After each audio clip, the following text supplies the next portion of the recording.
નમસ્કાર, આપ જોઈ રહ્યા છો spark today news. Nadiad court પરિસરમાં બાર કાઉન્સિલ ઓફ ગુજરાતની ચૂંટણી યોજાઈ રહી છે। નડિયાદના ઉમેદવાર કિરીટ બારોટને જંગી મતોથી વિજય બનાવવા વકીલો મતદાન કરવામાં ઉતર્યા છે।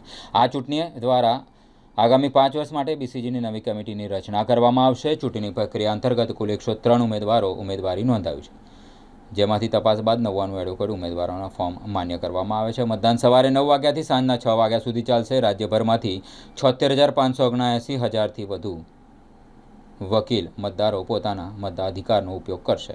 બાર કાઉન્સિલ ઓફ ગુજરાતની આ ચૂંટણી માત્ર વહીવટ પ્રક્રિયા નહીં, પરંતુ વકીલ સમાજમાં પ્રતિનિધિત્વ, પારદર્શિતા અને સમાજ માટે મહત્વપૂર્ણ પગલું માનવામાં આવી રહ્યું છે।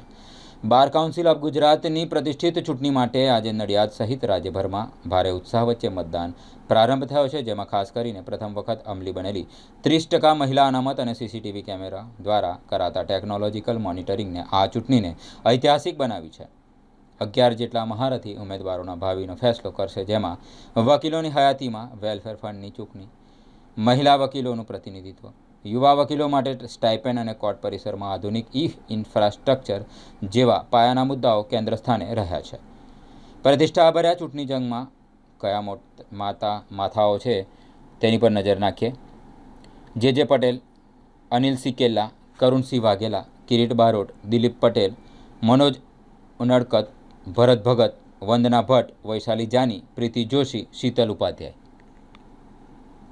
આ ચૂંટણી લડી રહ્યા છે। જે આપનો પરિચય ને અત્યારે જે મતદાન ચાલી રહ્યું છે તેનું ચાલુ શું? Kiritbhai Ambalal Barot, bar council of ગુજરાતમાં મેં ઉમેદવારી નોંધાવી છે। મારો સિરિયલ નંબર 4 છે। 5 ટર્મથી હું બાર કાઉન્સિલ ઓફ ગુજરાતમાં મેમ્બર તરીકે ફરજ બજાવી રહેલો છું। અત્યારે હું વકીલોમાં મતદાન માટે ખૂબ જ ઉત્સાહપૂર્વક મતદાન કરી રહેલા છે। મને આશા છે કે બધા મારા લાભમાં મતદાન કરી રહ્યા છે। પરિણામમાં સારું આવશે એવી આશા રાખું છું। જે આપનો પરિચય ને અત્યારે જે મતદાન થઈ રહ્યું છે તેના માટે થઈ રહ્યું છે? મારું નામ વિલાસકુમાર રમણીકલાલ અમીન છે।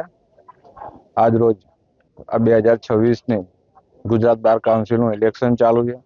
એમાં હાલના પ્રમુખ વકીલ શ્રી કિરીટભાઈ અંબાલાલ બારોટ એમણે ઉમેદવારી નોંધાવી છે। હાલમાં જંગી બહુમતીથી મતદાન ચાલી રહ્યું છે। તેમજ હાલના જે અમારા નડિયાદ બાર એસોસિએશનના જે પ્રમુખ કે બારોટે જે મતદાન નોંધાવ્યું છે એ 1994થી લઈને હાલ સુધી બાર કાઉન્સિલમાં સેવા આપે છે અને બહુ વધારે જંગી મતથી જીતે એવી પૂરેપૂરી તમામ વકીલ મિત્રોને શક્યતા છે।